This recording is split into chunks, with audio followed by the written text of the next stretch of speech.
Assalamu alaikum wa rahmatullahi wa barakatuh, and a very good evening to all. Welcome to the Al-Ikhlas Academia Library Global Public Discourse. And thank you for joining us and our guests who will discuss the question, will the world survive 4 more years of Donald Trump? Viewers, and I see we have many attendees joining us as we're going along. So you will be able to participate in this discussion by posing your questions to our panelists and also take part in regular polls that will appear through the course of this discussion. We encourage viewers to participate by clicking on your preferred answer, and this will be in the format of either yes or no or multiple options. And these polls will also be used to get the discussion going and get our panelists involved depending on the results. There's also a Q&A option which is found at the bottom of your window. You can pose questions to the panel via the Q&A option, and you can also share your comments using this function. So now to our topic. In just over a month, on Tuesday, November the 3rd, Americans go to the polls to elect their president. Will Donald Trump and running mate Mike Pence return to the White House, or will Joe Biden be inaugurated on January the 20th, 2021, with Kamala Harris as vice president? This evening, we explore whether the world will survive 4 more years of Trump and also how Biden's election will impact on the US domestic front and on the global stage. So let's meet our guests, and first up to be introduced, Brooks Spector. Brooks is a former US diplomat and currently associate editor at the Daily Maverick. Good evening to you, Brooks. And then we've got Ibrahim Rasool, former South African ambassador to the USA. Ibrahim is also wearing another hat, recently elected to change the fortunes of Western Province Rugby. Ibrahim, we wish you the best, and we have really, the trophy cabinet has been bare, so we hope you can bring some change there. And then it's Phyllis Bennis, a leading US writer, activist, and political commentator, joining us from the USA. So a good afternoon, really, to Phyllis Bennis. Thank you all for joining us this evening. And we're expecting Naeem Gina to join us. Bit of a problem just getting hold of him right now, but when he joins us, we will let you know. Now, to get our discussion going and setting the scene, so to speak, I want to put this question to all our guests. And it's really a broad question, given with the elections coming up, the intricacies of American politics, but also the power of monopoly and the power of the media, particularly the establishment media. Question is, what is the state of US democracy?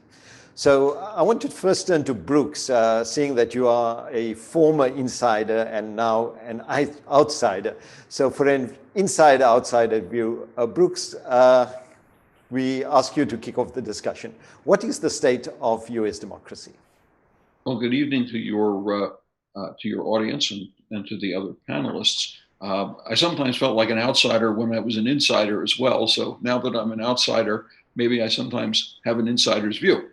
But be that as it may, let me just underscore one thing. Although I was an American diplomat for 31 years, I retired 17 years ago. And so anything that I say is entirely on me and has no connection to US government positions in any way. But I just think I need to underscore that, because sometimes people confuse the two. We tend to have our own voices these days.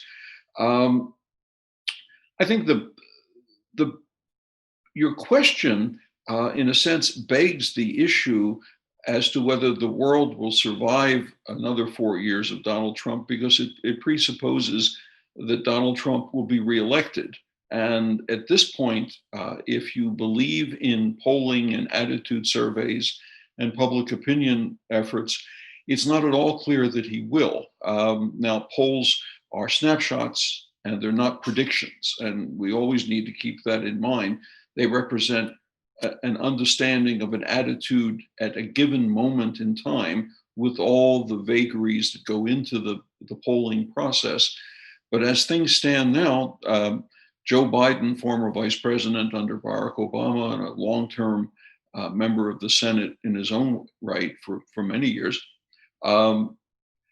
he has a national lead of, depending on who takes the polling, somewhere between 7 and 10%, which is more than enough to do a major win.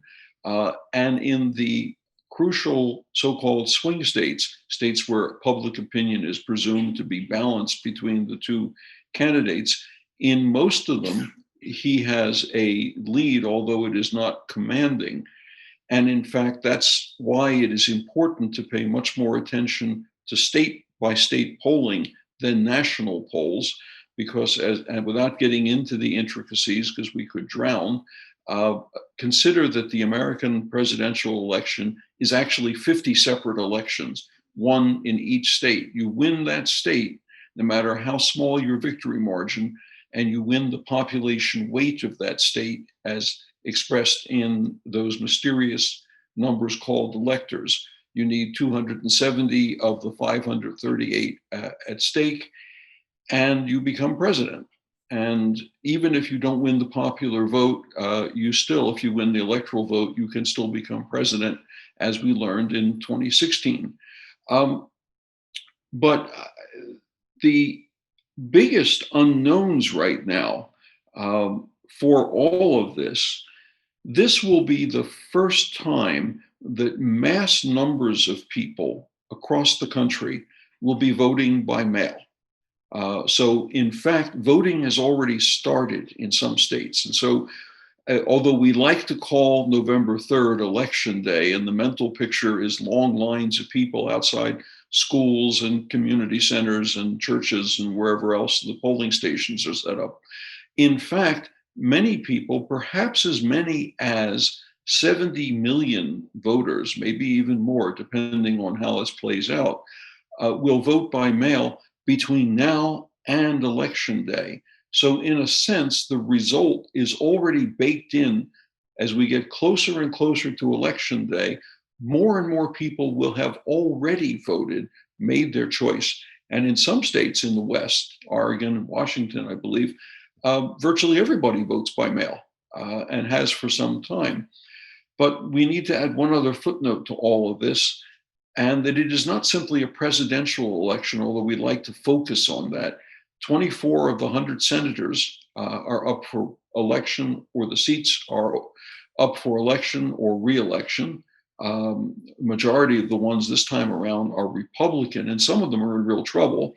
There'll be 435 members of the House of Representatives, the entire House of Representatives, and thousands of other state and local offices, from governors on down to, I like to say, municipal dog catchers. It's not quite true, that level, but it's close. The question you pose, the state of democracy, unlike a lot of people, I'm looking at this election and the problems, especially of this election, and I'm beginning to see a resurgence of democratic feeling, democratic small d. There is an enthusiasm about participating in this election that really hasn't been true for at least the last round. The complicating factor, besides the question of vote by mail, which the incumbent president spends a lot of time denigrating as necessarily opening the door to cheating and fraud and corruption of one type or another, is the complicating influence of social media. Much more than the establishment media, which you touched on briefly in your introduction. Social media, where many people, perhaps a majority of Americans, get more of their news now than through television or the newspapers. Social media has become very much a niche circumstance. You tend to be in the social media environment with people you agree with. And that tends to focus and intensify your feeling, but it doesn't contribute to the kind of debate, discussion, compromise, hearing the other side, the other person. And just how that's going to play out this time around is an open question.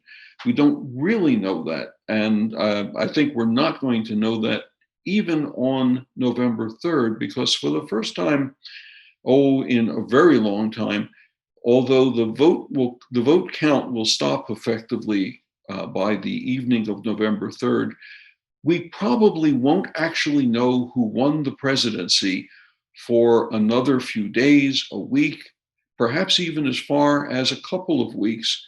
And there will be inevitably cries that one side or the other cheated, or one side and the other is packing the mail-in ballots, and the lawyers will become very busy, and this will begin to resemble a combination of the 2000 election, which ultimately went to the Supreme Court, and therein lies another question, and the 1876 election, which was settled ultimately by a commission that was set up to adjudicate among all the corrupted ballots from a number of states across the country. So we're in for some times. Sorry to cut you at this stage, because I think you've brought up an important point, which I want to take over to Phyllis.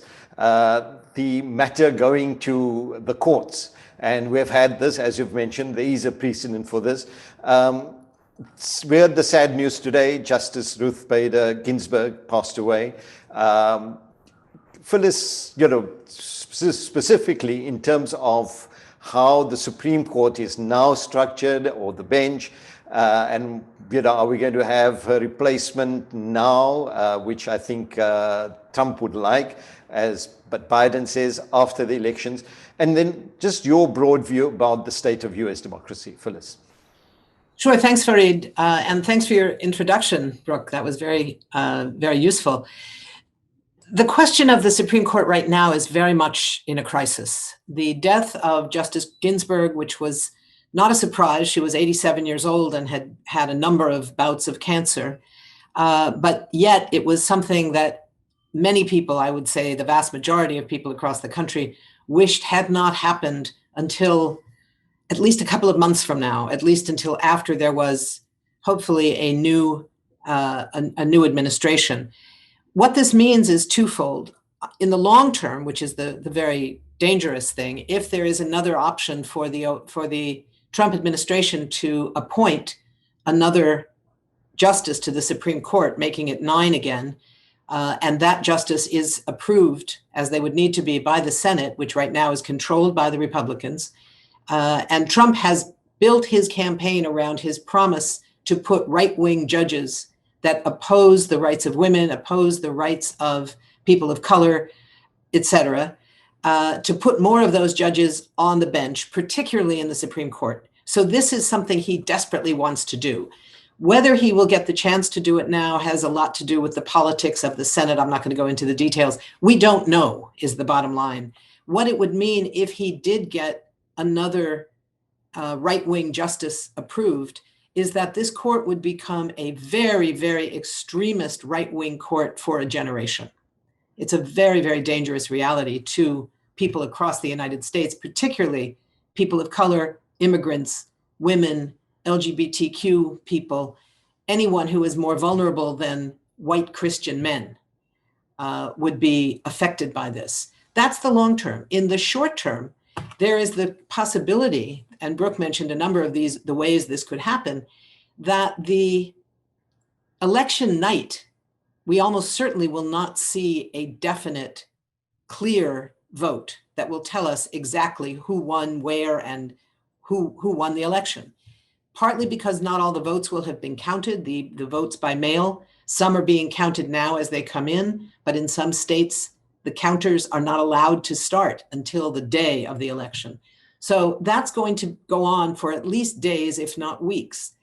It could come if, for example, Trump declares himself president on the basis of who showed up to vote in person on the day of, for instance, and dares the other side to challenge him. That would go to the Supreme Court, which right now has a divide, and it's not 4-4 because of the death of Justice Ginsburg. It's 3-6. 3-5 right now. 3-5. And the 5 are on the side, in general, of much more conservative positions, including support for the power of the presidency. So it's a very dangerous moment. We don't know. This all just happened in the last 18 hours or so. Justice Ginsburg died only late last night. So we don't know how it's going to play out, but we know it's going to be a very dangerous moment. It takes place, and this is the answer to your broader question, the state of US democracy. The state of our democracy, unfortunately, right now is very, very weak, very precarious. The election that we are in the midst of is gravely threatened by corporate money, billionaire money, and by massive efforts to suppress the vote of people of color, of young people, of students, of every demographic that is assumed would be more likely to vote against a second term for Donald Trump. We are facing a number of crises that all impact the weakness of our democracy. The crisis of the election, whether the election will be held in a free and fair way at all, and whether its results will be acknowledged and accepted by the current office holder. The crisis of the pandemic, as you all probably know, that as bad as the COVID crisis has been around the world, the United States continues to have the largest number of cases and the largest number of deaths. So we are in a disastrous level where hundreds of thousands of people are being directly affected and millions of people are being affected by the next crisis, which is the economic crisis that has led to a massive increase in massive poverty, particularly among children. Before the pandemic, 140 million people across the United States were either living below the poverty line or just barely above and were one accident away from desperate poverty. That is now significantly worse. So we have a crisis of poverty. We have a crisis of wars that are being waged around the world outside of the vision of most people in the United States because there are very few US casualties. So the attacks by drones and by airstrikes, whether in Afghanistan, in Iraq, in Pakistan, in Somalia, in a number of other places, go on. The civilian casualties continue to rise, and too few people in the United States are even aware of it. And finally, we have the climate crisis, which you share as well here in South Africa, where there is a massive global climate crisis. We're seeing it playing out right now in the western side of our country, where wildfires unseen ever in the history of our country have torn through at least 6 states on the western side. Entire towns have been destroyed. They are simply no longer in existence. We don't know yet how many people will have been killed by these fires. Massive loss of people's jobs, people's homes. So the social toll has been extraordinary.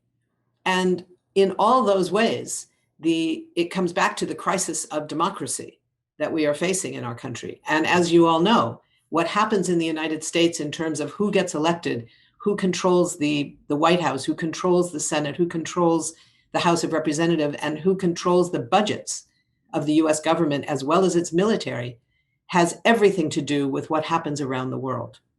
So when Donald Trump imposes a Muslim ban and decides that immigrants in general and refugees in particular should simply not be allowed to enter our country, that reverberates around the world. Families from around the world are affected by those kinds of decisions. When this White House decides to embrace and enable white supremacy violent movements that have been in existence for a very long time, but never had the kind of support they now feel from the White House, this leads to very dramatic and very devastating impacts on immigrant communities, on people of African descent, on all people of color, on Muslims, on LGBT communities, on Jews, across the board. The escalation of white supremacy is enormous. And it all comes back to these attacks on the right to vote. The right to vote is not written into our Constitution the way it is in the constitutions of many other democracies, I believe, including South Africa's. We do not have the ability to claim a constitutional right to vote. The right to vote is determined by laws, and right now those laws are in shambles, and we are facing a very, very serious crisis of democracy. Thank you, Phyllis. And some of the points they've raised, particularly economics, the environment, climate change, health, those are issues that we are going to be further unpacking. But I want to move over to you, Ibrahim. Ibrahim, having spent time as ambassador in the US, but also being involved very much in our march towards democracy, can you sort of counterpoint, what we have here in South Africa as a vibrant democracy? There are issues that arise, of course, but in terms of our democracy, it's fairly vibrant. Your take on the state of US democracy and looking at it from a South African point of view, and also, as I said, someone involved in the march towards democracy in this country. Ibrahim. No, thanks very much, Farid, and I'm honored to be with Brooks and with Phyllis on a discussion such as this. I've had the good fortune of being a kind of political appointee as opposed to a career diplomat in the US, bringing all of that history to the post. I want to say that I valued the opportunity we had 26 years ago to reimagine ourselves, to have a rupture, the end of apartheid, and then to move from that into something new that embodied at least some of the core values. I think the problem with the US is that it is, to a large extent, its democracy is an anachronism. It is almost 2.5 centuries old. It has archaic laws such as militias and the right to bear arms and all of those kind of things. And it has never since had a real opportunity of rupture in which democracy is scrutinized and the question is asked, how can we reimagine ourselves out of the mess that we're in? In fact, I think the US is a major binary between forces for change and forces of the status quo, and the institutions are such that the forces of the status quo will always win. So that's just a given from which to move in the USA. Some of those anachronisms is the disjuncture between the popular vote and the electoral college. Some of those ones that Phyllis mentioned is that not only is the right to vote not enshrined in the US Constitution, there are active attempts at voter suppression. Different laws and regulations are brought up to discourage particularly African Americans, Hispanics from exercising the right. So that, I think, is absolutely crucial. The two-party system has locked in over centuries, and there is an inability to think outside of that from a left or right angle in how we can reimagine. But more importantly, all of those hot button issues that Brooks and Phyllis mentioned, climate change, violence in society, inequalities, and so forth, even the support for foreign adventures, they are so often the hallmarks of a democracy that is distorted by money, by lobbies, and by the ability of private companies and private interests to determine the fate of local politicians, senators, presidents, and all of those kind of things, to the extent that no one can make a meaningful change on climate change because the carbon lobby is so strong. No one can change Middle Eastern policy because the lobby for Zionism is just so enormous. No one can change, even though the gun violence is so horrific, the gun lobby just holds absolute thrall over the USA, and more importantly, can blackmail candidates into not voting against gun violence, even if you walk around with an AK-47 in some states. And so I think those are the anachronisms. I think the impact of social media has been mentioned here, but CNN, for example, has tried for the last 4 years to almost do a mea culpa on the way they covered Donald Trump as candidate. The way they waited for his presidential plane to land when he was just a candidate. The way they embraced him, the way they word for word broadcast what he said. They made a president. And so you don't know. We always, Rashida and I always asked ourselves, does media create reality or does it reflect reality? And you often don't know what the heck is going on there. I want to say that part of this democracy is also that the large bulk of the US citizenry have a long time ago seemed to have traded some of their freedoms for security. And that's why a president can threaten war, can invoke, like they do with the Iran thing and this so-called plot about the assassination of the US ambassador to South Africa by Iran. It's part of ringing the bell of security in a way that it reminds the US citizenry that if you give up some of your liberties, some of your freedoms, you allow us to be a surveillance state, and in some cases a police state, we will always keep Americans safe. And so this is the kind of issues. Let me end by saying that does not all mean that we must abdicate, because the US can improve out of an election by degrees, not by miles, and maybe over decades, not in minutes. And every nuance in US policy has a definite impact locally in the US and globally in the world. And so we must influence that process in the USA because, and I had an opportunity to do a khutbah and meet with some people, a sermon for Phyllis and Brooks in Michigan, where some of the American Muslims were bemoaning the travel ban and the Islamophobia and the surveillance at the mosques and all of those kind of things. And I was irritated because I said, if 10,000 Muslims in Michigan had gotten off their bums on election day and gone to vote, that entire electoral college delegation would have swung from Trump to Hillary. And while I understand that you had problems with Hillary, that she too supported Israel, she too had dubious foreign policy issues, she too had done certain things that you don't like. But the fact of the matter is 10,000 was the margin, more or less, by which Trump won the electoral college and the presidency. And that's why voter apathy must be dealt with in a way that people understand the nuances of that politics and not only go for the big picture issues, the big policy issues that they are sometimes legitimately concerned about, but sometimes, and I end on this note, sometimes we can't make the perfect the enemy of the good. And I suspect that the good is important because this election may not be between Biden and Trump. This election has more a feel of a referendum.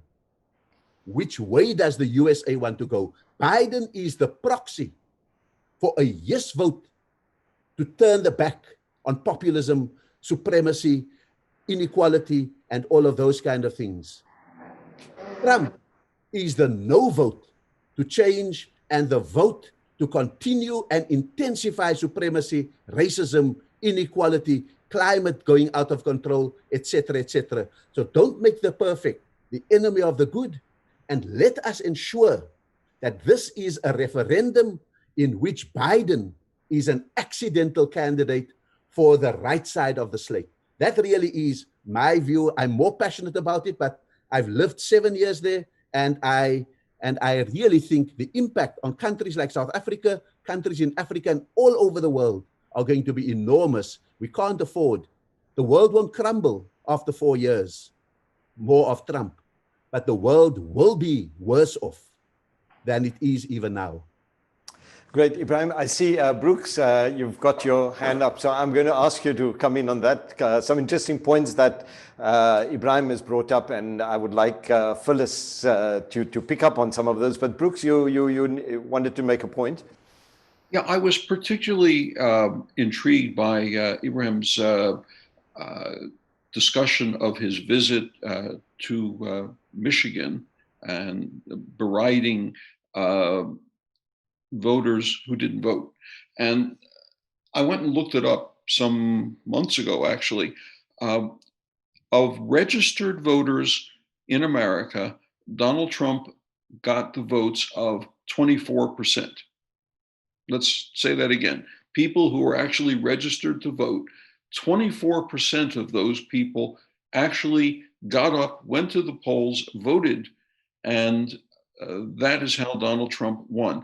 The reason is because 40% or more of the people who were eligible to vote didn't vote. And one of the lessons that Democrats generally have learned over the years, but most especially in this year of the election, is that the issue, the most important thing, is not telling your opponent's supporters that they're wrong, but telling people who otherwise would support your position to show up and vote. This is one reason why the pandemic has an enormous impact, because as mail-in balloting becomes easier, hopefully, and simpler, hopefully, and counted, hopefully, the effect of that will have more people and voting. And several friends and I are betting on the percentage of the actual turnout, and I'm lowballing it at 62%. And some people have said, no, this year is different, perhaps 70%, which would be extraordinary. My grandfather was a labor union organizer, and one of the things he did was work in what was then called the Committee on Political Education. And during election years, they were the manpower for Democrats to get people calling them saying, you're voting today, aren't you? Do you need a ride to the polling booth? Are you sure you're okay? Are you registered? And so forth and so forth. And so they have put enormous amounts of effort into making that happen, on the assumption that you win by getting more people than the other person convinces to come up and vote for them. Let me just add one other very, very quick point. Yes, money is crucial in all this, and I agree that money votes rather strongly in many ways. But if money were the only determinant of how you won an election, Mike Bloomberg would be the Democratic presidential nominee right now, and not Joe Biden, who barely had raised much funding at the time of his primary wins. And Mike Bloomberg had committed a fortune, which is more than all of us put together will ever see, for his effort, and he folded after 2 primaries. Money helps, but it isn't the only thing that makes a difference. There are a whole lot of factors, and we can go into those if you want, but it's a truism in the world. If you don't have money, you can't do certain things. But even if you do those things, if people don't believe you as a candidate, you're still going to lose. And just this one comment on the economy, it's having an enormous effect on people, of course. But one of the great imponderables is knowing how the country is coming out of its current economic crisis. Unemployment has dropped somewhat in the last 2 months. New jobs are being created, but they are only, with luck, going to get back by next year to the place where they were last year, if they're very lucky. And so it's a question of how much does it matter to the people who are now unemployed, who are struggling to collect unemployment compensation, the American version of UIF in South Africa, and whether or not they are having trouble meeting their mortgage bonds or their rent or their health care, if they have it, or even food. And so we really don't know the answer to this question, which is why it's an infuriating and fascinating election all at the same time. That sort of brings us, to rounds off the first question about the state of US democracy. But I think there's an interesting question that has just come in from one of our viewers. Pat Naiker. Pat asks the question, says, good evening. How can the world ensure that democracy works in the US? And I think Pat is specifically pointing to this election. Is the UN going to send an observer mission to ensure that free and fair elections are going to be held when there are already claims of corruption being raised? Phyllis, can I put that to you? How does one ensure that there will be free and fair elections?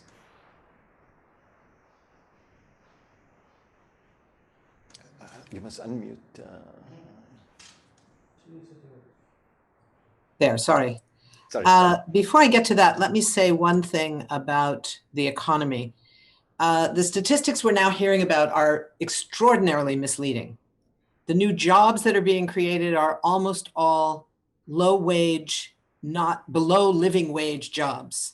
Part of the reason that it appears that so many new jobs are being created is that so many poor people are working 2 or even 3 jobs trying to make a living to feed their kids, and often failing even with 2 or 3 jobs that pay far below a living wage.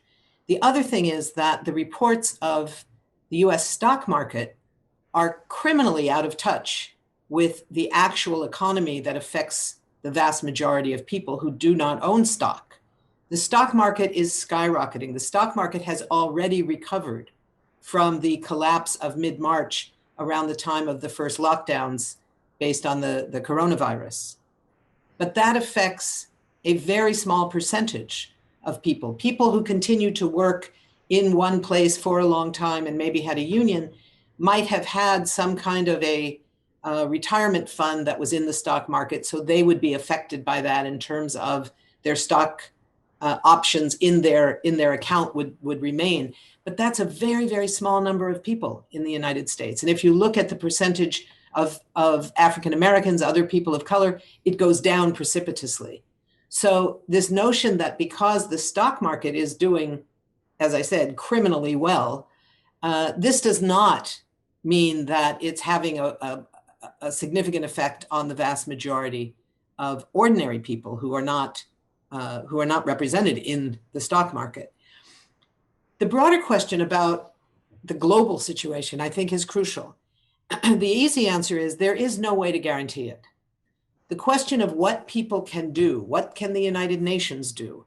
As you all probably know, the United Nations has been under attack by the United States for generations now. This is not a new issue. I wrote a book on US domination of the UN and how it distorts the United Nations in the mid-1990s, during the Clinton years, when there was all the talk of multilateralism being so important. You know, if I was to write it now, it would be at a whole different level, but it was an issue even then, and it has continued. So the notion that the United Nations is going to be able to enforce some kind of democratic goals in how US elections are carried out, I'm afraid is not likely to have any real impact. It is important that people around the world continue. There was a piece in the Washington Post just a couple of days ago about the new poll. The headline is, "Poll Finds Global Views of US Hitting New Lows." And it goes through, the Pew pollsters went to about 15 different countries to judge how do people see, particularly United States response to the coronavirus, and more broadly, what do they think of the United States? And the average of all of these countries, and they were a wide range of countries, I believe actually South Africa was one, was 86% of negative views of the United States. The fact that most countries around the world will not allow a US passport holder to travel under ordinary circumstances would be a scandal in the United States. A US passport was always considered the gold standard. With a US passport, you can go anywhere. Well, right now, with a US passport, you can't go anywhere. No one will allow a US passport holder because of how the US has done such a terrible job with the virus. It's assuming that almost everybody living in this country is a potential risk of carrying the virus. Those countries are not wrong to see it that way. So the question of how does the international community respond It's not so much what the governments do, it's what people do. And here I would also have a small disagreement with something that was said earlier about the inability. I think this was how Brahim said it, that we don't have the ability to change the discourse on things like the US relationship with Israel because of the power of the Zionist lobby. The power of the Zionist lobby is significantly diminished from what it has been over the years. And the reason is partly because of the horrific treatment of the Palestinians by the Israeli government, but far more than that, it's because we've had a movement for the last 25 years in the United States made up of Palestinians and supporters of Palestinian rights who have been fighting against this sort of uncritical embrace of Israel, fighting to reduce and eventually end the US military aid to Israel, fighting for the boycott, divestment, and sanctions movement. None of that has achieved a massive policy shift yet. But if you look at the degree to which the issue of support for Israel is now a partisan issue in a way that it never was before. When I was growing up as a Jewish kid in California, if you supported being Jewish, if you recognized being Jewish, if being Jewish was important to you as your identity, you supported Israel. That was the only issue. That was the only option. Now, there are organizations like Jewish Voice for Peace and a host of others who are explicitly anti-Zionist, who support Palestinian rights, and young Jews growing up are moving into those organizations rather than the organizations linked to the pro-Israel lobby. These days, the pro-Israel lobby is made up far more of Christian evangelicals than it is by Jews. And the lobby itself is far less powerful than it once was. The discourse is changing. And there are now, as you all probably know, there are young women of color in particular, a few men are now coming in the House of Representatives, in the Congress, who are explicit supporters of Palestinian rights. This is new, and this is possible because of our movements. So it's having social movements, the movement that is supporting the Black Lives Matter movement in the last month since the killing of George Floyd, has brought millions of people into the streets protesting racism and state violence, police violence against African Americans in particular, across the country, in what is now seen as the largest movement we've ever had in our country. Over 2 months, people have poured into the streets day after day at enormous risk because of the COVID crisis. People go into these protests hoping that people will be wearing their masks. Sometimes they do, sometimes they don't, knowing they will be crowded together in ways that are not safe, knowing that the police are routinely using tear gas and other weapons that are very, very damaging to people's lungs, making them more vulnerable to the virus. So at even those levels of risk, we've had millions, literally millions of people pouring into the streets of cities across the United States, demanding an end to this kind of state violence, an end to anti-Blackness, an end to racism. It's been an extraordinary thing that we've never seen in the United States before. And it's changing everything. It's changing what the right wing has to do to ensure that people will continue to be affected by their efforts at voter suppression. They can't simply pass those laws anymore. There is a fight back. You have organizations like the Poor People's Campaign, led by the extraordinary Reverend William Barber, a close friend of mine, one of the probably the leading Black clergymen in the country in the United States right now. A huge movement across the country, carrying out actions of civil disobedience and nonviolent protests, focusing on the evil triplets that Martin Luther King identified: racism, poverty, and militarism, plus the climate crisis, and focusing on those 4 arenas, bringing together all kinds of people in a fusion movement, people of color and white people, gay and straight, old and young, across generations, across everything, across all lines. And it's that kind of movement that we're now seeing in such a powerful way. So that's what gives me the little bit of hope that I have, that we will be able to turn out. I'm not sure if I think it's going to be 70%. That would be an unbelievably extraordinary thing, but a significant enough voter turnout that the popular vote will be overwhelming against the current administration in order to bring about a change of administration with all of the changed policies that that will enable. It doesn't mean at the end of the day that a new administration run by Democrats is going to be purely democratic and everything that we want, and we can all sort of say, okay, we got our guys in power now, we can all take a vacation. What we're really voting for here is who's our opponent. Is our opponent, and I say our meaning the social movements, the movements against racism, the movement for climate justice, the movements against war, all of those movements.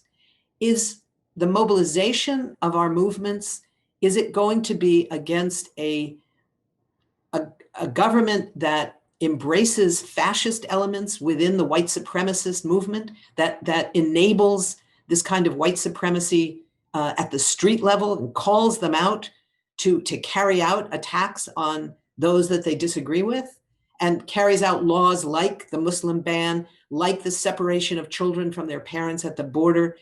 Is that what we want? Or do we want a centrist government that we will have to challenge and push every step of the way, but where there's a chance that those people in power in that centrist government are going to recognize they are far more accountable to the changes within the Democratic Party, among independents, among young people? There's a whole generation of young people growing up in the United States who are pretty cynical, unfortunately, about our system.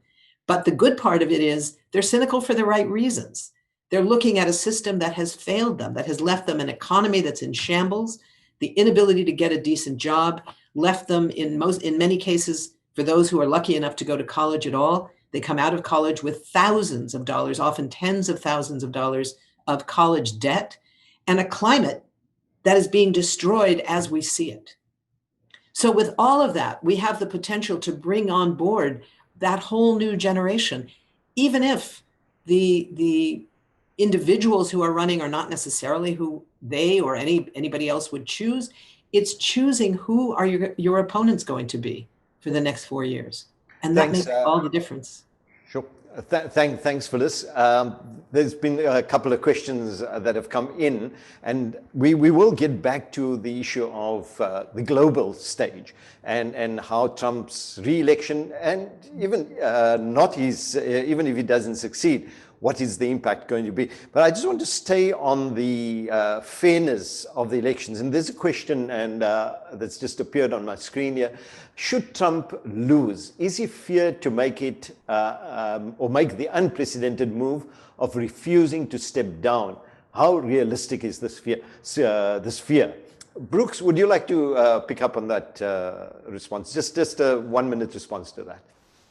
No, I mean, it's a question that I think is on the front burner for lots of people, people who are convinced that the coup d'etat is about ready to take place, and people who have a slightly more serene view about things.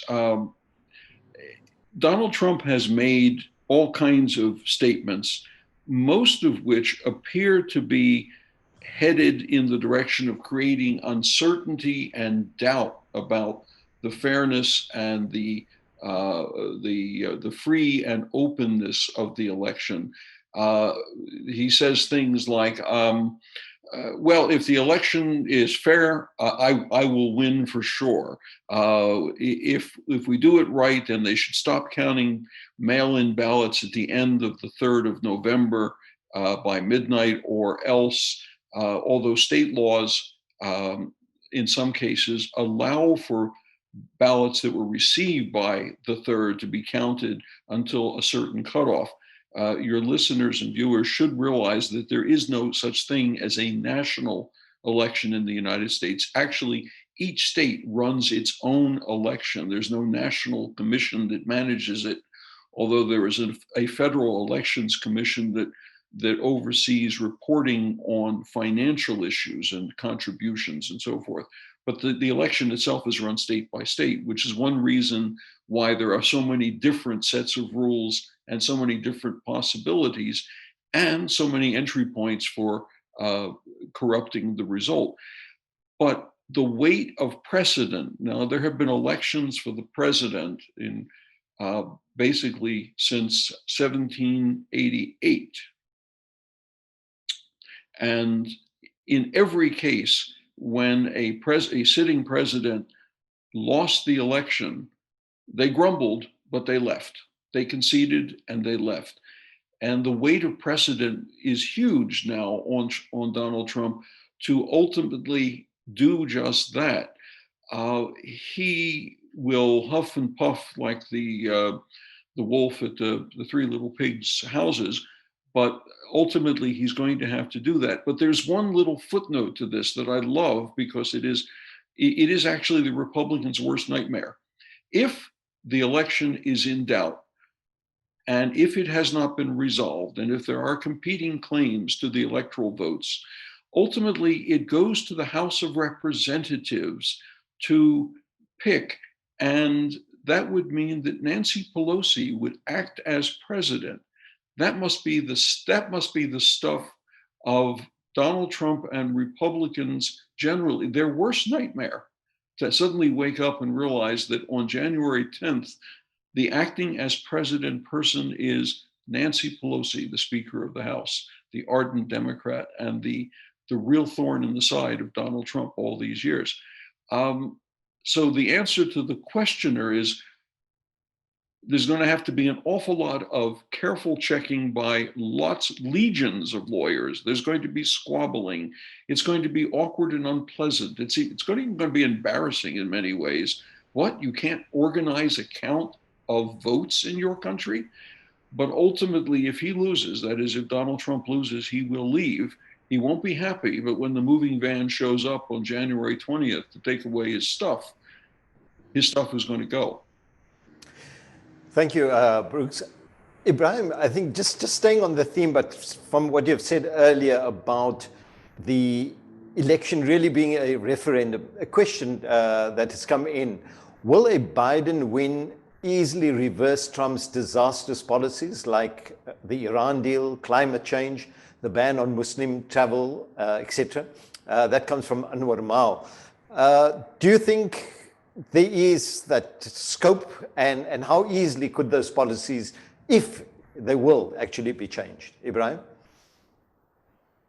I think one of the points I made earlier, Farid, was that the United States does not easily shift course. It's like a tanker that needs enough space and enough time to even make a few degrees of a turn. And I am very happy to hear Phyllis's update on the Zionist lobby and all of those. I think those are inroads. Those are not yet secured victories, but I'm happy that the fight is on. On the Black Lives Matter, it's a question of how sustainable is it, and whether it will translate into votes and all of those, into the referendum votes that I am speaking about, and so forth and so forth. But the issue that you raise, Farid, is, I think, looking back, if Obama had been more of a pig-headed person in his first terms, he would have rammed through a few things in the same way that Trump was able to ram through a few of his pet projects: the Muslim ban, the border issues, the wall, etc., etc., the Iran reversal, the green light to Netanyahu for the annexation of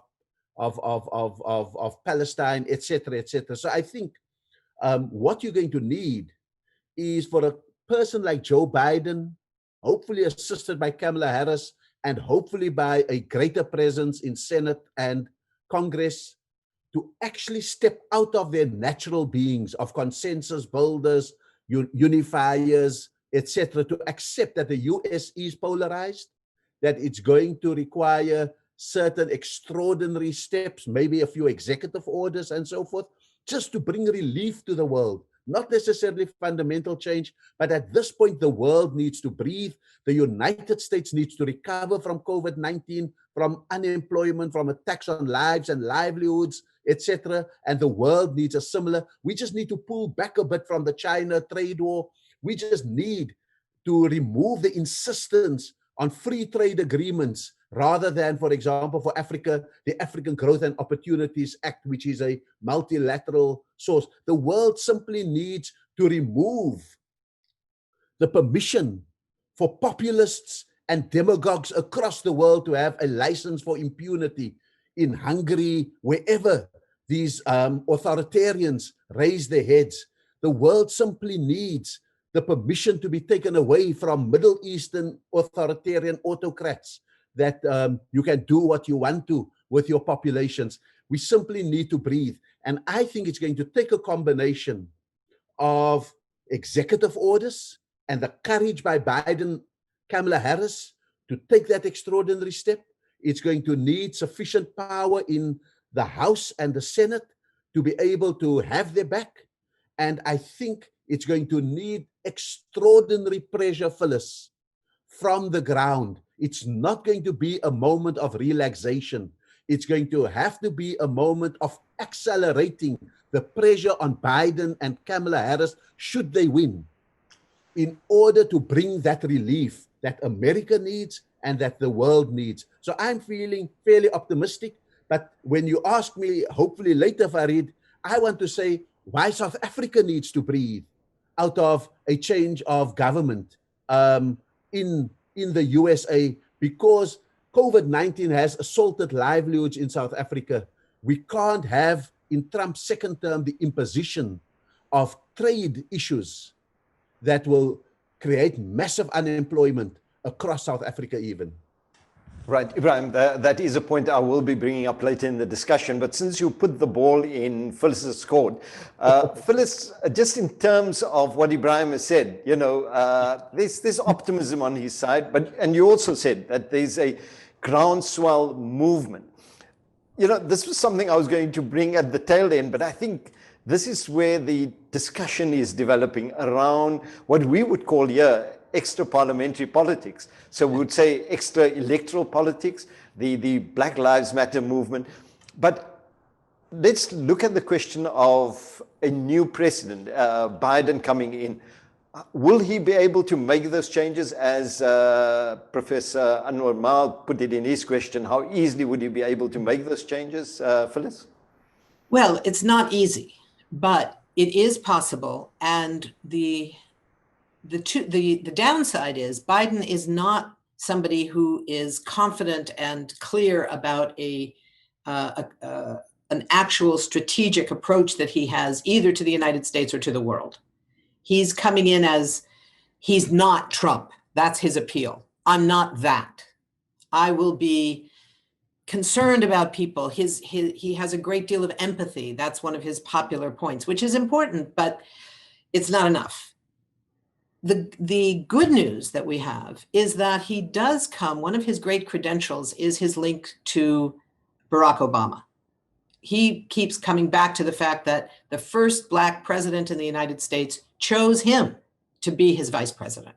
He could have chosen somebody else. He could have chosen anybody. He chose me, and that should be a sign for the Black community, for people of color, for progressives, for young people, for the Obama coalition, which was a very broad coalition. That's why you should support me. Now, one of the things that means is he does have to hold on to a few of the things that were the high points of the Obama presidency. One of which, of course, was the Iran nuclear deal. That was one of the first things that the Trump administration abandoned. Now, that can be revised and returned to in a minute. He can say, I'm going to do that on the first day. I'm going to do that on day one. At one point, I think he said something about he would go back to the Paris Climate Accord on day one. That's important as well. That's not such a great accord, but it's a start. The withdrawal from it was far more important than membership in it, but going back to it would be important. So there are those kinds of things. The other things are issues of the kind of presidential executive orders, which Brooks referenced earlier as well, that there are certain things that the president can do by fiat, right? And one of them has to do with how immigration law is enforced.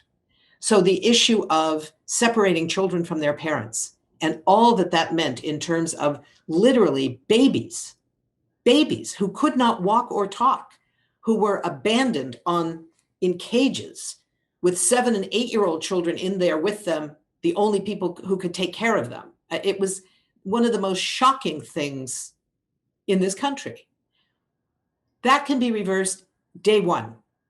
Within moments of being inaugurated, he can give that order to the immigration services that they are no longer authorized to ever separate a child from their parents under any circumstances, period, full stop. He can do that. Whether he will have the chutzpah, if you will, the willingness to get out there and take those kinds of risks is going to depend on our movements. And it's not only the movement in the streets, it's also the movement within the Democratic Party, which is now significantly divided between a centrist wing and a progressive wing. And for the first time, the centrists are having to take seriously the voting power of the progressive wing.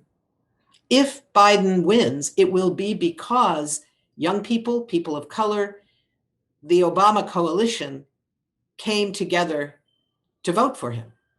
That didn't happen entirely in the vote with Hillary Clinton. If it happens with Biden, it will be those people who make it possible. And that's crucial because that means that that grouping will have power in the future to keep the pressure on. None of this is going to happen without pressure.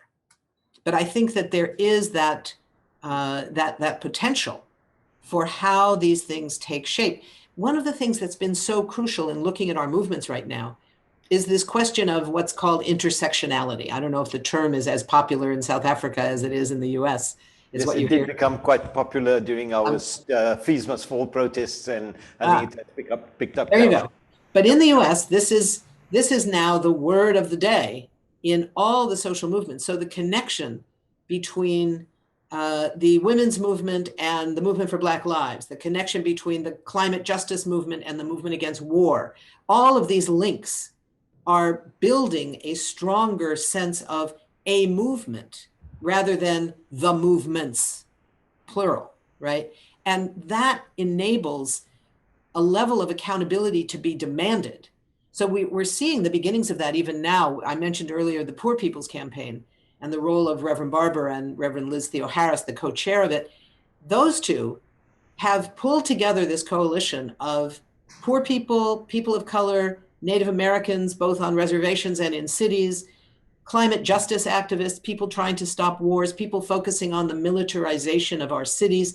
All those issues, all those movements are coming together. And one result is that during the primary season, for instance, when the Poor People's Campaign demanded that it was at the time, I think there were 11 Democratic candidates, that they come to a forum of the Poor People's Campaign and listen, not talk, not give their speech, not give their stump speech, but come and listen to what poor people from all over the country, coal miners from Appalachia, fisher folk from the coast of Texas, all kinds of people, listen to what they had to say, what they need from a new president, from a new administration.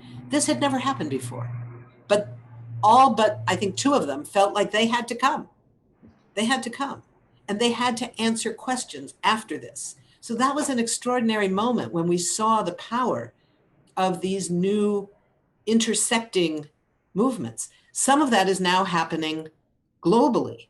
I'm delighted that on Monday night, just as a side note, we're going to be showing in 100 cities across the US and Canada an amazing film that I don't know if it's been shown in South Africa yet, but it's a film called We Are Many, about the global protests against the war in Iraq in February of 2003, right before the war, when there were people in about 800 cities all over the world. The world said no to war on that one day, February 15th, 2003, the biggest global demonstration ever held.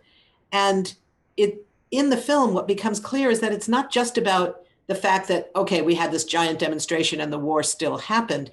But what also happened is George Bush did not go to war against Iran 4 years later in 2007 when he was threatening to, because it turns out he was very worried about a repeat of that kind of global pressure. The 2013 Obama bombing campaign against Syria did not happen because of the work around February 15th. And in Egypt, the overthrow of the US-backed dictator was enabled partly, some of the leaders were the same people who had organized for February 15th and were embarrassed that their protest was so small, and they swore they would do better. And they did better. They overthrew a dictator.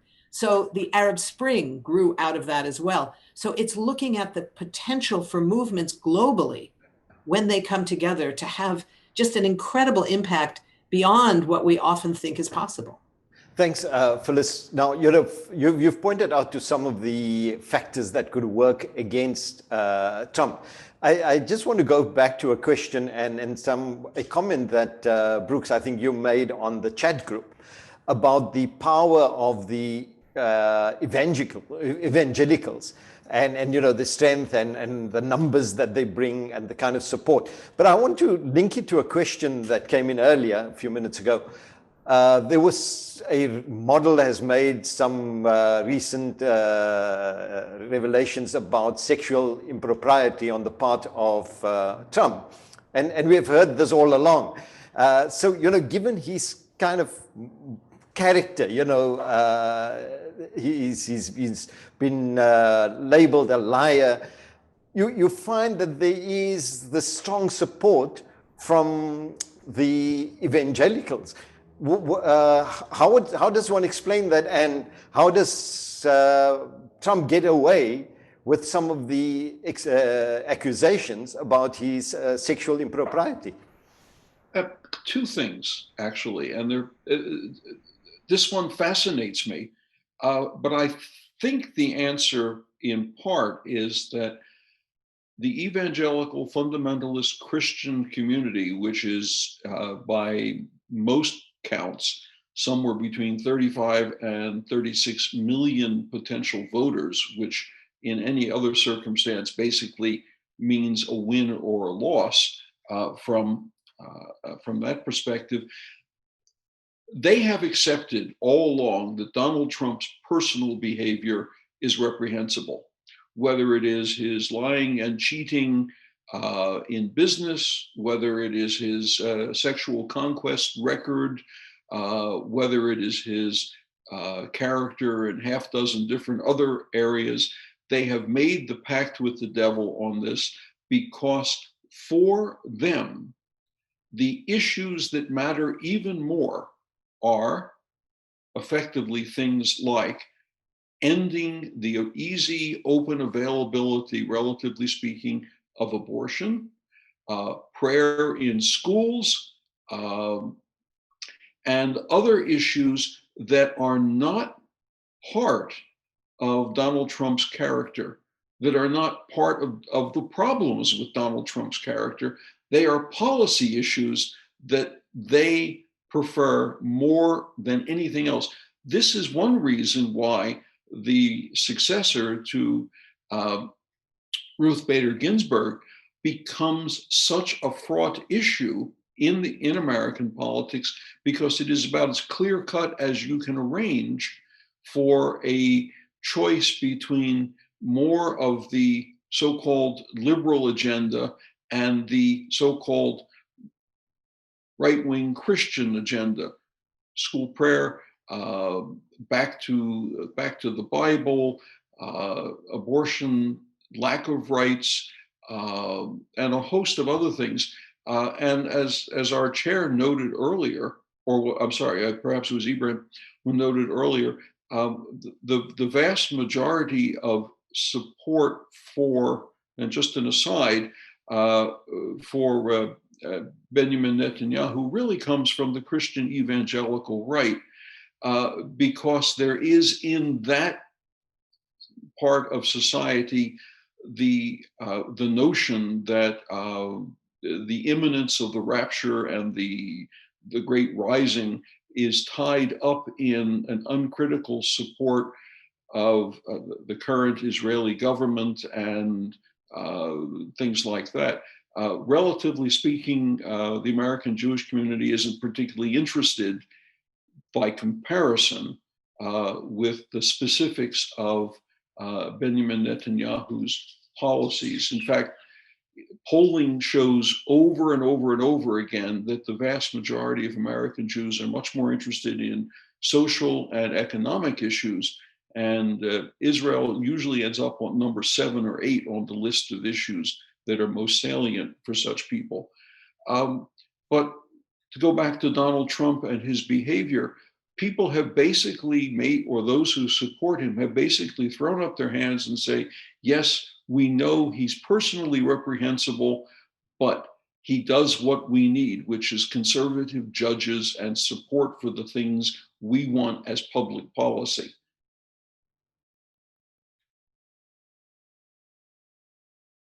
Thank you, Brooks. As the attendees can see, there is a poll. Simple question. We're having our own poll. Americans have their poll as well. Do you think President Donald Trump will win the next election? And the results of our own little poll will be coming up shortly. While we're waiting for those results, Ibrahim, if I can, just shift focus now to the international scene, and you touched on it earlier, where we're speaking about US-South Africa relations. And you're probably best placed, really, to talk about that, having spent time in Washington. And I see the results have come up 74%. Yes, 74% saying no. So overwhelming majority saying, well, they don't expect Trump to come back into the White House. So, Ibrahim, to the question about US-South Africa relations, the impact that is, let us look at the impact it has had, the Trump administration has had on those relations. No, thanks, Farid. I think we all voted with hope and not with too much trepidation. But let me say that, the debates in South Africa about US politics, particularly amongst Muslims, is impact on Palestine, the Arab world, and the peace deals, so-called peace deals, war on Iran, and all of those are absolutely crucial. But it's as crucial for what happens on the ground in South Africa. I've been central to the last round of negotiations around the African Growth and Opportunities Act. Very simply, it's a way in which African countries can take a number of specified goods to the number of about 4,000, put it onto the US market, and without duties and without taxes, and be able to put it on that market, sell it there. Amongst others, we were able to do that with agricultural goods. We were able to do that from South Africa with BMWs and Mercedes-Benz C-Class and so forth. That comes up for review mid-2020s.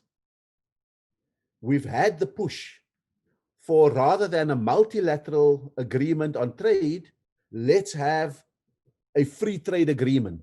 Now that is a free trade agreement between a superpower and the South African economy. We've had a test case. The Americans wanted to put chickens onto the South African market. Every household has chickens. Every small black business that emerged can grow chickens and sell it onto this market. But imagine we get dumped on with chickens, especially when they've excavated the white meat, the breast part, and they send the rest onto the South African market at cutthroat prices. It kills an entire chicken industry in South Africa. That's an implication. We've had a few of that come in, and the results and the impact have not been good. Imagine Trump continues on the line of saying, I don't want BMWs, 3 Series BMWs from South Africa. I want BMW to come and establish a plant in one of my base areas. The implication for that, for workers on the ground in South Africa, is enormous. Imagine Trump says, no, we don't need 24,000 tons of oranges, which is what we export to the US annually at this moment. We don't want that. We'll get it on our own. The result on the farm workers in the Western Cape are going to be enormous. Imagine we have been able to negotiate with the Obama administration to slow down the rate of exit, for example, from PEPFAR, which is the HIV AIDS funds. It started off with about $520 million US per annum to South Africa. They wanted to bring it down to 200. That was far too fast. for our ability to absorb the slack in that and for our health department to manage it, we said, okay, let's do it incrementally.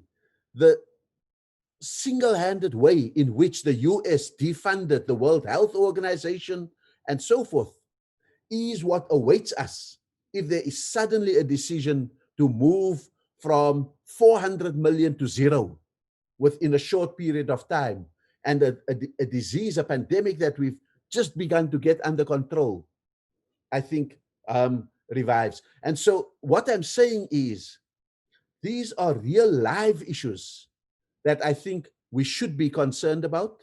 It has an impact on the ground in South Africa and the quality of life. And so while and it's a bit of a mild criticism of particularly the kind of demographic that is viewing here tonight, let us balance out what it is that we say about Trump in relation to the Middle East, and we are right when we say that.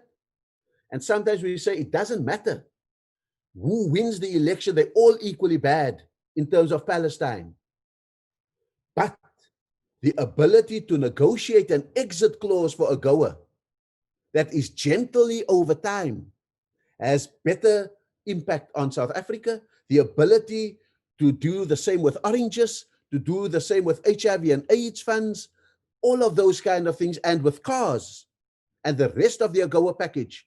I think we need to be able to do that. And more importantly, South Africans won't be able to manage the full impact of a trade war with China. We'll be collateral damage in a process such as that. So maybe things move by nuance, but I'm appealing to the demographic watching this, that we really balance our concerns so that South Africans who are on the losing end of that trade issues don't see us as being overly concerned just with one, that we don't do an all or nothing approach on issues related to the Middle East, and at the same time intensify some of the collateral damage that happens on the ground in South Africa. That really, Farid, are some of the issues that I'm quite familiar with. I think some of my stats may be dated, but certainly the impacts are real. Thanks, Ibrahim. There have been some questions coming in again about the support for Trump from the right, but I want to stay on the Middle East issue because comments have come in on that as well. And of course, the big one is the agreement that was signed, or the peace treaty, a peace that was brokered between countries that are technically not at war with each other and never have been. So the UAE/Bahrain Israel pact. And one of the questions is what impact is that going to have on a new administration? Is that the new administration going to undo something like that? And it's not going to go down very well with a strong Zionist lobby. How does one see that panning out? Brooks, you wrote a piece on that in Daily Maverick, so I'll ask you to first pick it up and then move over to Phyllis. Yeah, thank you very much. Everybody, I think, has an opinion on this. I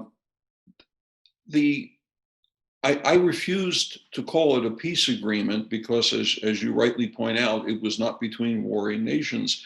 I referred to it, although it's not as mellifluous, as normalization of diplomatic relations. And I think it's part of a larger strategy, which is not in the main addressed to anything other than dealing with Iran. And this has good and bad sides to it. The three countries concerned all have problems or challenges from Iran. And I think it also offers the possibility, whether you like it or not, of other Arab nations, some of which have been in a technical state of war, such as Saudi Arabia with Israel, of reaching further agreements and accords. I say that because you'll notice as part of this deal, air travel between Israel and the two states directly is now countenanced and is beginning. And the only way to do it really is across the airspace of Saudi Arabia. Is this part of some sort of larger picture? Yes, it's to deal with Iran. Would a Joe Biden administration try to reverse that? Extremely unlikely, for a very simple reason. The United States is not primarily a party to the agreement. Those are agreements between other sovereign nations.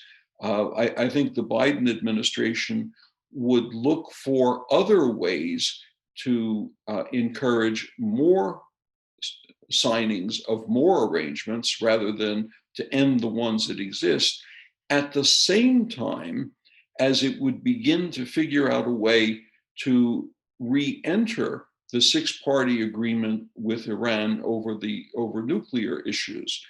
In the same way as I think it would begin to roll back some of the overenthusiasm that the Trump administration has shown with regard to the Netanyahu project, and the Trump administration's moving of its embassy, quote unquote, to Jerusalem and other such things, in part because that's the direction that most Arab nations also seem to be going.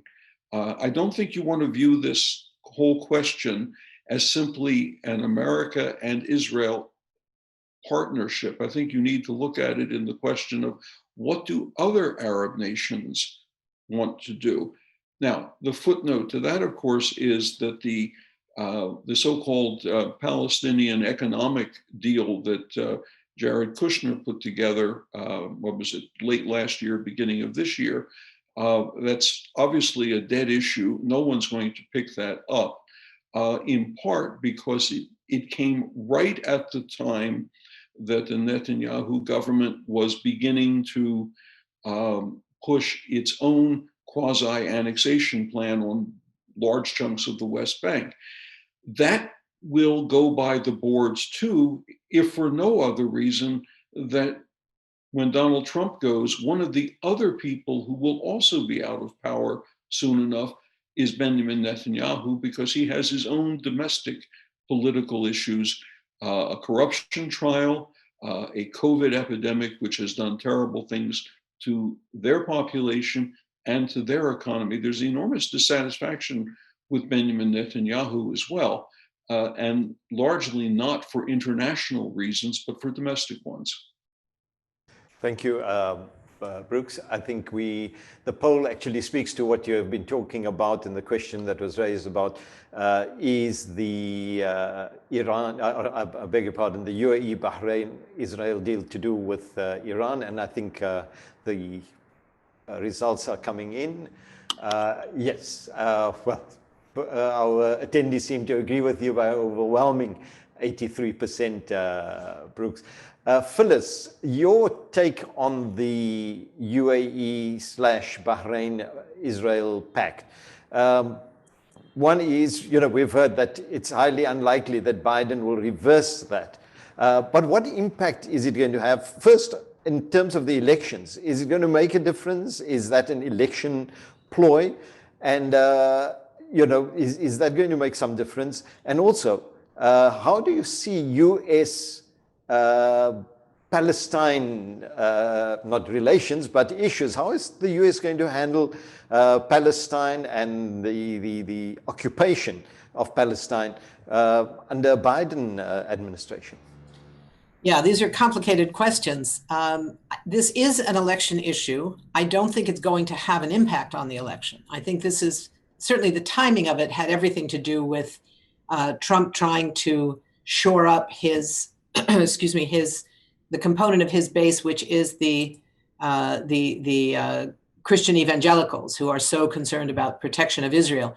One of the ironies of this whole thing, when you watched the ceremony on the White House lawn, aside from the lack of masks, the other thing that was sort of unusual about it is that the Arab leaders, the foreign ministers that were there, were in Western style suits, which is very rare for Gulf Arabs. It's common for a number of other Arab countries, but in the Gulf, they tend to wear a thobe, the Arab robes.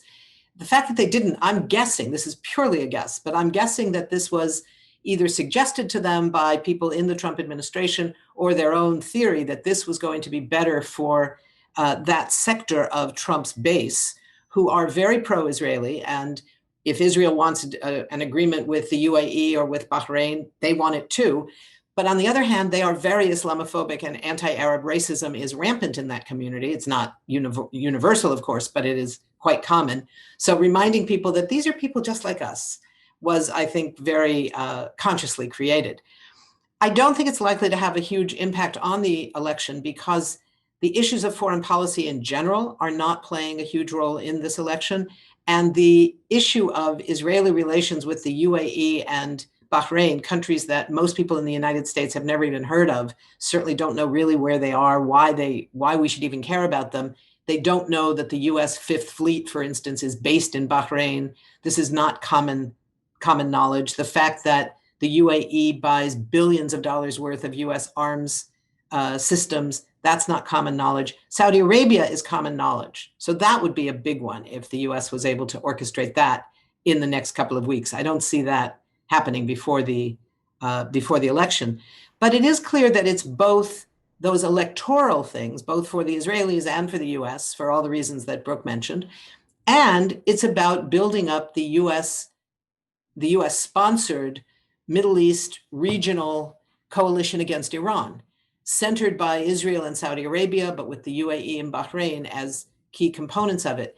We should be clear who got what in this agreement. Israel got its first acknowledged public normalizations with the Gulf monarchies, and they gave up nothing. You know, this claim from the UAE that, well, we got Israel to agree to not to annex territory, simply not true. The Israelis had already acknowledged that they were not going to do it anytime soon, which was again linked to these electoral issues that Brooke referenced. And the fact of the timing is that right now, the far right and ultra-Orthodox religious sectors in Israel, who are the two groups that Netanyahu was trying to pacify with his threat of annexation, are now far more concerned about COVID than they are about annexing Palestinian territory. So he had already announced it was going to be delayed. It's not off the agenda, according to Israel's UN ambassador. It's simply being delayed for a while. So that's what Israel gets. It gets to go public with something it has long been carrying out quietly. I mean, relations with the UAE and Bahrain and other Arab states have been going on for a long time, but under the radar because of fear of public opposition. Right now, there's no fear of anybody opposing anything in Bahrain, in the UAE, in Israel, and Palestinian opposition is deemed to not matter. It just doesn't matter. The UAE and Bahrain get brownie points with the United States for going along with their making public their ties with Israel and strengthening those ties. And they get more support and more access to purchasing US weapons systems. So everybody gets something. The US gets to be the kingmakers of this new deal and claim it's a great peace deal, as if there was a war to end or even hostility to end, which there wasn't, but people, again, don't know much about that. And at the end of the day, the question is, what do the Palestinians get? The Palestinians get nothing. They get nothing from this. And it's for that reason that Brooke was absolutely right to say this is not a peace deal. But more than that, this is one more piece of evidence that, at least for the Trump administration, the issue of a serious peace deal between Israel and the Palestinians is simply not a priority, not on the agenda, because despite the constant propaganda about the current situation is not it's not viable, it's not acceptable. It is acceptable and it is viable and it is fine if you're Israel. If you're on the Palestinian side of that equation, no. But if you're Israel, it's quite acceptable. There are occasional flare-ups of violence. They are small scale, they are controllable. And Israel has the backing of the United States, the only nuclear arsenal in the region. We should remember that it's not Iran that has nuclear weapons, it's Israel. And the idea that there would be a nuclear arms race in the region has everything to do with Israel's nuclear arsenal. So all of that is going on here. In the region more broadly, the Palestinians remain isolated at the diplomatic level, but with increasing support, crucially in the United States, in the public, in terms of both movements, again, in this intersectional way, all of these movements are coming out in support of Palestinian rights. And there are now moves for the first time in Congress to consider things that only a few years ago would have been absolutely impossible to imagine, like considering conditioning US military aid to Israel, which right now is $3.8 billion a year for 10 years, $38 billion over 10 years, directly to the Israeli military. No questions asked, no strings attached. For the first time, there are moves in Congress to condition that aid on Israel stopping its violations of international law and human rights.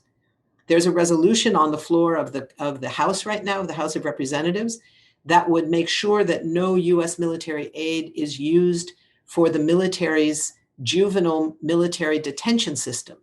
Israel is, of course, the only country in the world that has a military system of detaining children as young as 12. So it's in these ways that we're seeing this shift go ahead.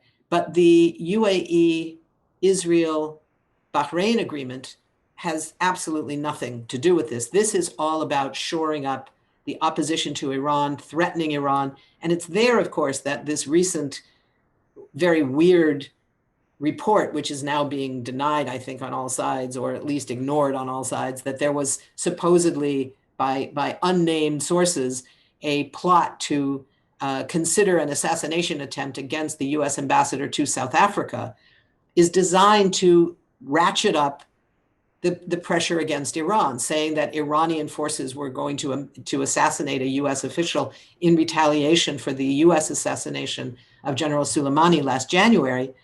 There was no evidence of it, but simply saying it and having it reported means that there's additional pressure being brought to bear on Iran. It ratchets up this anti-Iran fever in the US. I think if there is to be a Biden administration, there would be a very rapid effort to return to the Iran nuclear deal, not because Biden himself necessarily disagrees with this kind of anti-Iran mobilization, but because he is tied to the Obama administration. And that was by far Obama's greatest diplomatic triumph.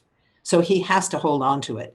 And that would make it much more unlikely that there would be this kind of continuing ratcheting up. We should also note that the US military has not played into this effort to kind of participate either rhetorically or in any other way to ratchet up the military pressure on Iran. There is a great deal of tension in the Iranian waters, in the Persian Gulf. It's very crowded. It's hyper militarized on all sides. And because the US and Iran do not have the kind of immediate military to military connection that the US has, for example, with Russia, which it used on a number of occasions in Syria when the US was about to attack Syrian cities, in fact, they notified the Russian military forces to make sure there were no Russian soldiers in the area because they didn't want to risk that kind of an escalation with Russia. The US doesn't have the ability to do that. So late at night, if a US soldier is on board a ship in the Persian Gulf and is on patrol and sees a flare from somewhere and decides that it's an Iranian missile or something, decides and it's wrong, and fires back, the US doesn't have the ability to instantly get to their Iranian counterparts and say, it was a mistake, this is not an escalation, please don't respond. So it's a very dangerous situation, but it's one in which I think the tendency of a new administration, a Biden administration, would be to ratchet down that level of tension rather than to keep escalating. Thanks, Phyllis. We've got about less than half an hour, in fact, about 25 minutes or so.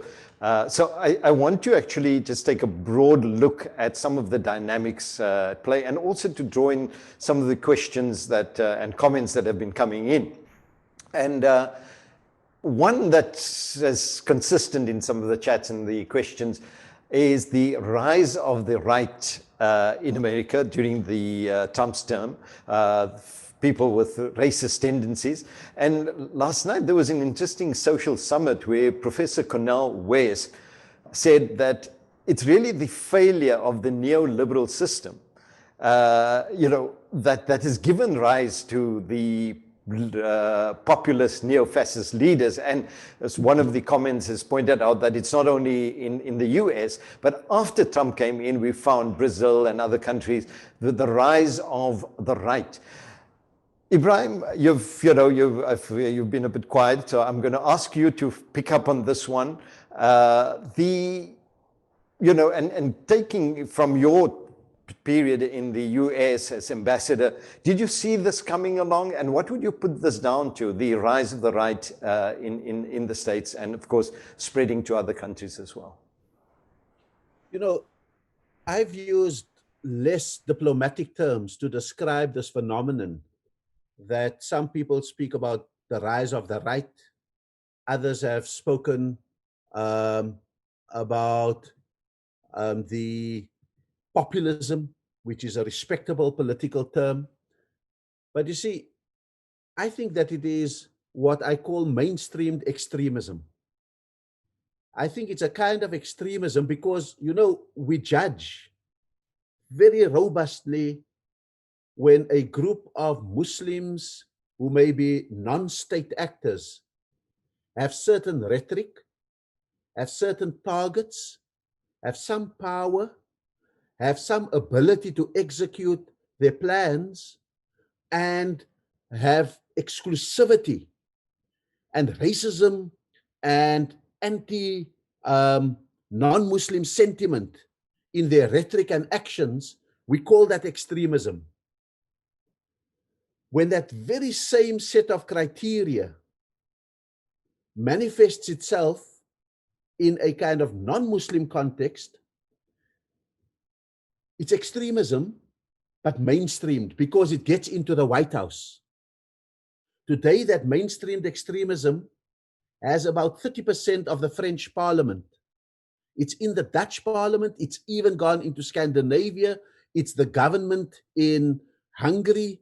And there are tendencies of it mainstreamed across the world. And so I think for us to, as a middle ground, for us to be able to confront it, we've got to identify it and we've got to name it.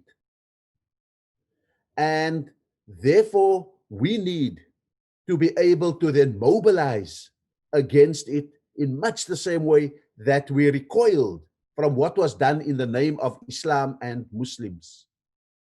So that's the first thing that I think should be said. The second thing is that this kind of phenomenon is also very capable of forming global alliances. The one that Phyllis has been describing is certainly one where I see this as a triangular alliance that's ratcheting up the war bells against Iran, that's creating the foundation and the permission for the annexation of large parts of Palestine, and that is a dog whistle to the base of Trump in the USA that I've got Israel's backs by defanging potential Arab enemies. And so this triangular alliance that I'm describing is really an alliance between US imperialism, Israeli Zionism, and I think Arab Wahhabism. And that's the kind of ideological, philosophical phenomena that I think we are on about.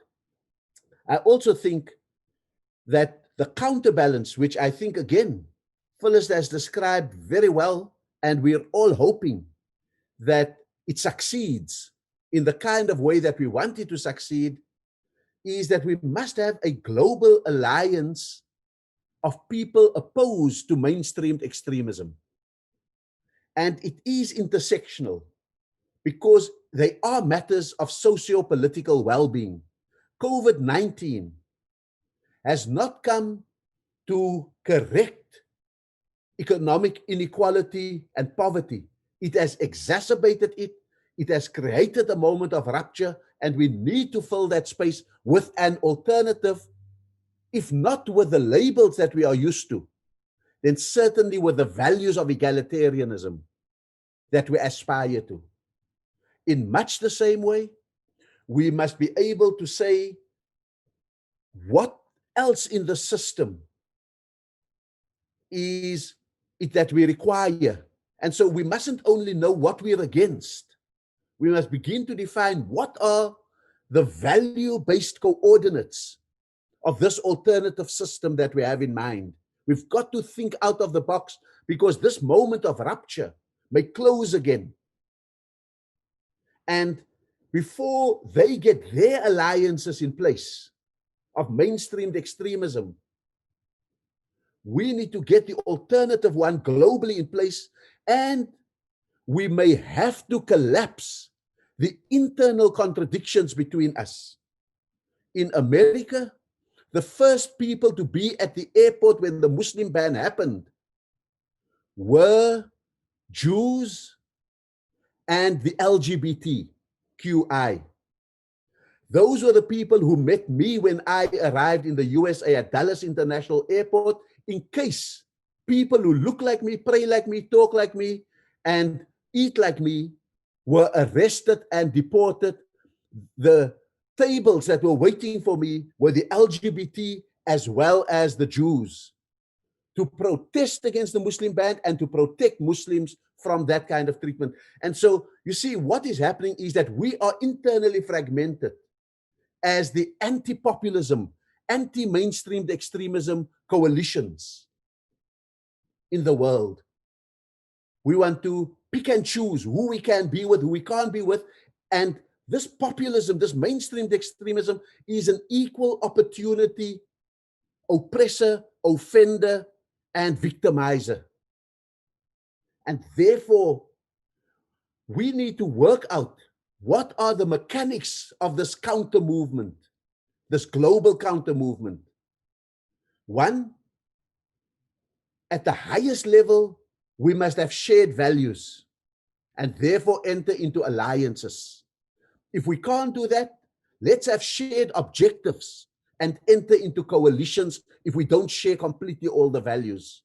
If even that is a stretch, let's get into issue-based campaigning for the issues that we are offended by and that we have alternatives for. So that's the one thing.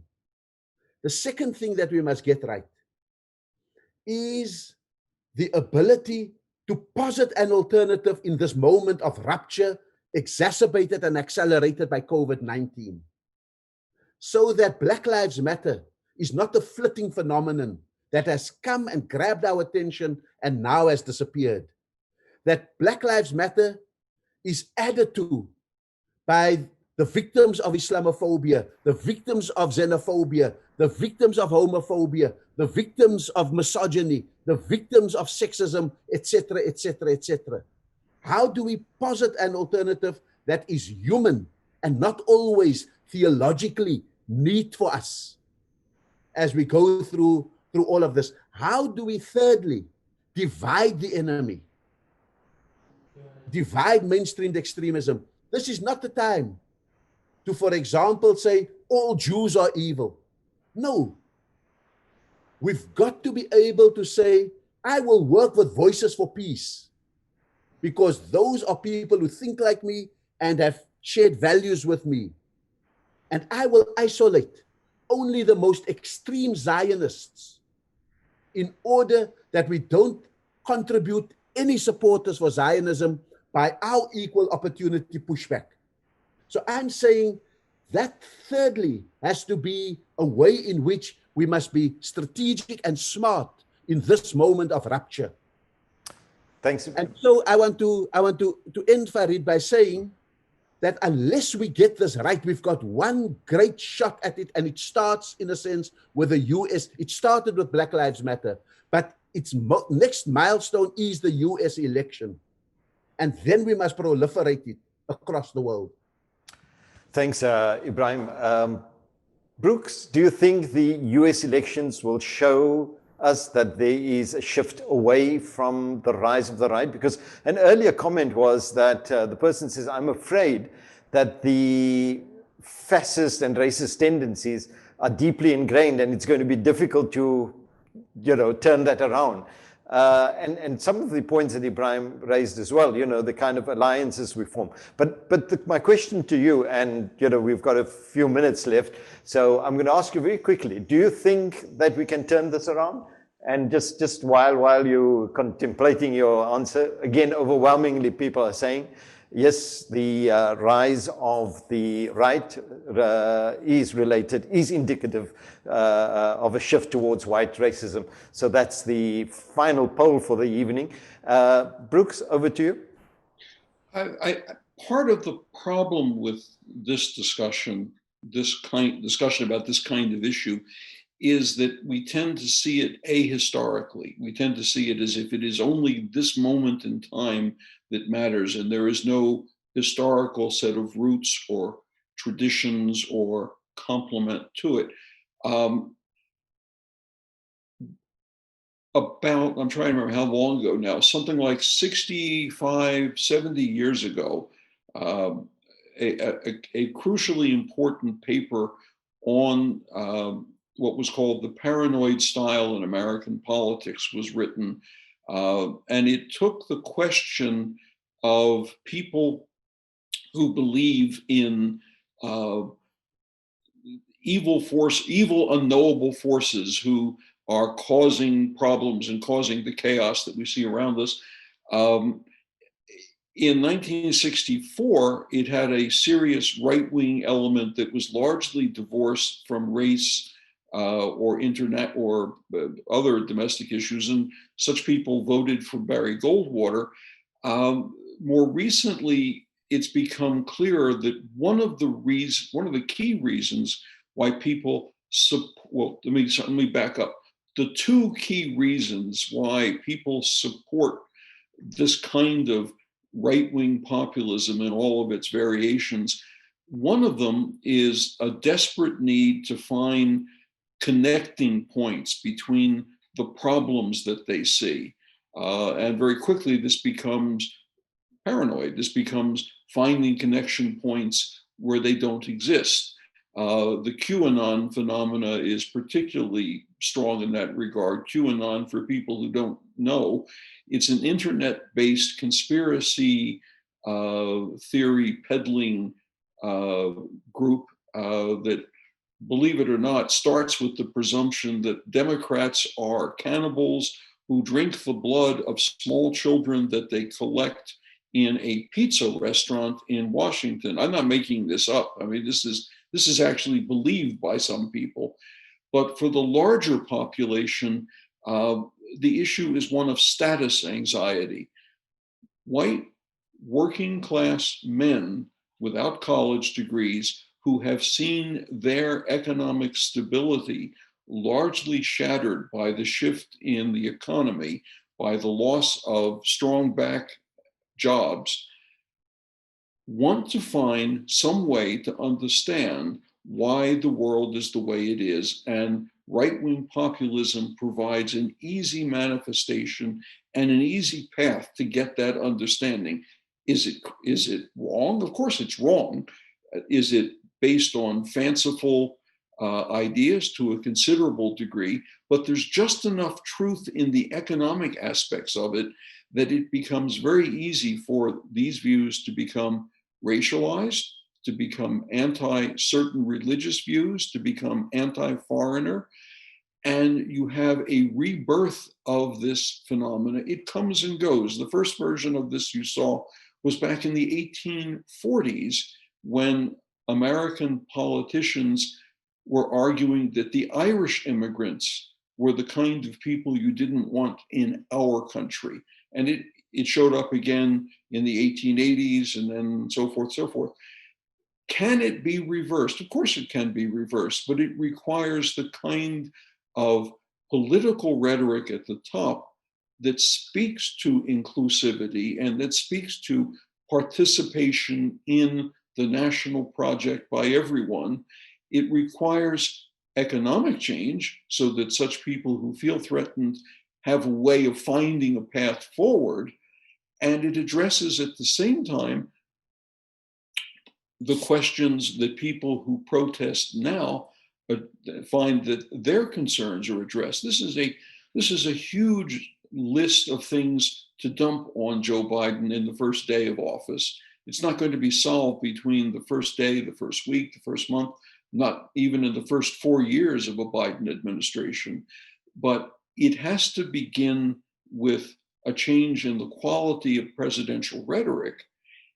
And it has to begin in the way, and I think something that Ibrahim was very strong about, that people who disagree with these things have to move beyond very narrow partisan views and begin to say, wait a minute, we have to collectively push back against this despite our disagreements on this issue or that issue or the other issue. This is a fight, there's no question about it, but it's one that better not be fought out with dueling weapons and street mobs. And my big fear is that presidential rhetoric feeds that possibility rather than turns it away from that. And I worry that I'm going to open a newspaper electronically or watch a broadcast that shows street brawls between two bands of people, both of whom have rocks and sticks and stones and a couple of weapons, protesting against each other in the midst of the final days of the election. That's my nightmare. Thank you, Brooks. And I think for the final word, as we've just got about 5 minutes or so left, Phyllis, just to round up that discussion and the rise of the right wing, you have spoken much about the kind of movements on the ground. Do you think those movements have enough to withstand or to reverse, in fact, the rise of the right? So far, I would say no, but we are building towards that. We are part of an international movement, a global movement. One of the things in terms of Trump's impact on the rest of the world is in his support for and enabling and funding of these right-wing populist rhetorical-based leaders in Brazil and Hungary and the Philippines and Egypt and Poland and countries around the world, where neo-fascists of various sorts and right-wing populists of other sorts, authoritarians of various sorts, have found in Donald Trump a great supporter, financially, in terms of arms and all those things. At home, I think the one thing I would say, I agree with Brooks that the issue of history is crucial. And we know that the history of our country is rooted in slavery and in genocide against the indigenous population. And the need to acknowledge that history, to confront that history and work to reverse the consequences of that history that still remain. It's a big part of the reason for the disproportionate number of poor people and desperately poor people among the Black community and the Native American community relative to white people. It's not just now. It's not only this generation or the last two generations. It goes back to the founding of the United States 400 years ago. And it's going to take a long time to reverse that, with issues of reparations being on the agenda, education. We heard just yesterday, Donald Trump issued a statement about education and the need to end what he considers unconstitutional efforts to brainwash our children in schools by teaching them about the notion that the United States is a racist country. He wants to outlaw the teaching of Howard Zinn, the great historian, who taught so many of us in two generations of our movements that precisely our country is grounded in the legacies of slavery and of genocide, and of the movements from the beginning against slavery and against genocide. So it's a very hopeful understanding. His great book, The People's History of the United States, which is read and used by classroom teachers around the country. Suddenly, Donald Trump gets on the air talking about how that's not acceptable, that we have to teach children only that our country is exceptional and perfect, and they should worship her. They should worship it. So we are facing a very fundamental challenge of what it's going to take to change the understanding of the majority of people in our country of what causes the very real problems that they face. Economic problems and social problems are not made up. The problems are real. The solutions are what is made up to try and win people away from real solutions that have to do with internationalism and anti-racism as fundamental to how we fight for economic justice and equality. Getting rid of the power of the billionaires. All of those things are bound up in all of this. And I think it is in this context that this election is a very, very critical one. It will have impact on people all around the world. And I think that what we face is the need for a kind of approach to this election that acknowledges that who is in the White House does not determine what happens in a country overall, but they have an enormous ability to move things far away from where we want our country to be in a very short time.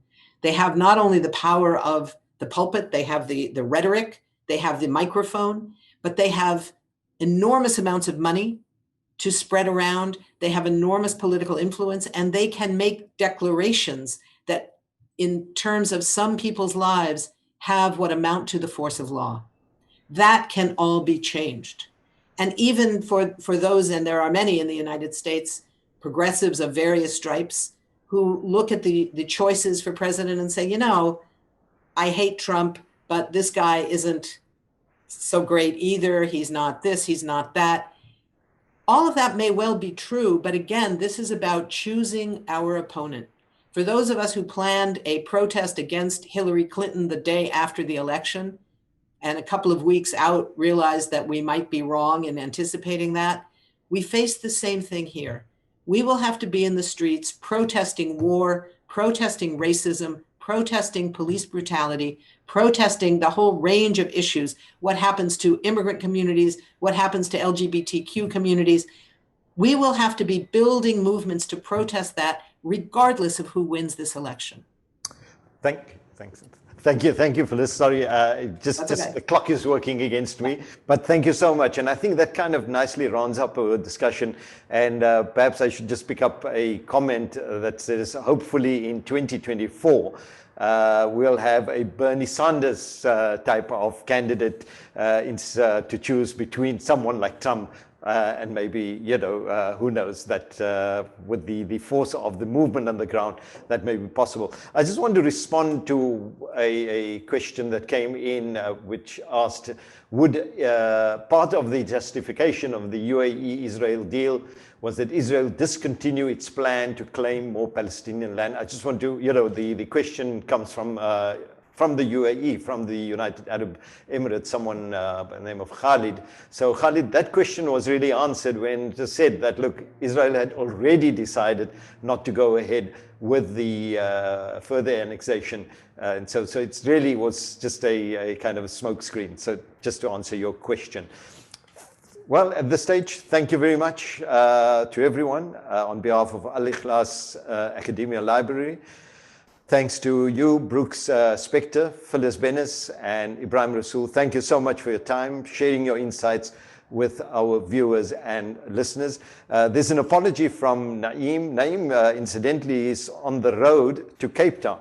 So I don't know if he misunderstood. No, I'm just saying it in jest, that he was supposed to join us in the studio.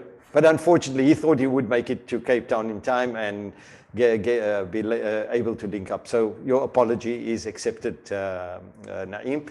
And then special words of gratitude to our sponsor. You see the logo on the screen, Good Hope on the Go. They made this broadcast possible, and appreciation from Al-Ikhlas Academia Library to all the stakeholders, donors, particularly those donors who have, through their continuous support actually, enabled the functioning of the library during the COVID period. And then there's been a team that's been working behind the scenes very hard in putting all this together. And I just want to quickly go through some names.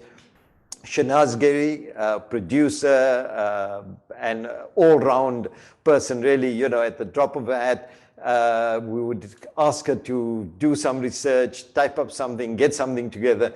Shanaz, a seasoned journalist, super researcher, has done excellent work. And then to the rest of the team, Mahmoud Sangle, Shabuddin Rumani, Anwar Abdurrahman, and Dr. Ilyas Parker, thank you very much for all your support. And then most important, really, you know, all this put together very professionally by the on-screen team. Here with me in the studio, Wesley Reagan and Mohammed Jaffer. Thank you to you guys. You've really been absolutely professional, and it's been a pleasure working with you.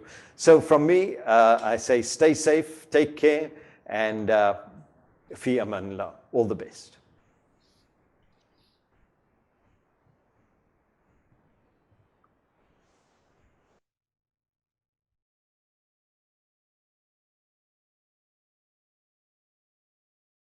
Did you enjoy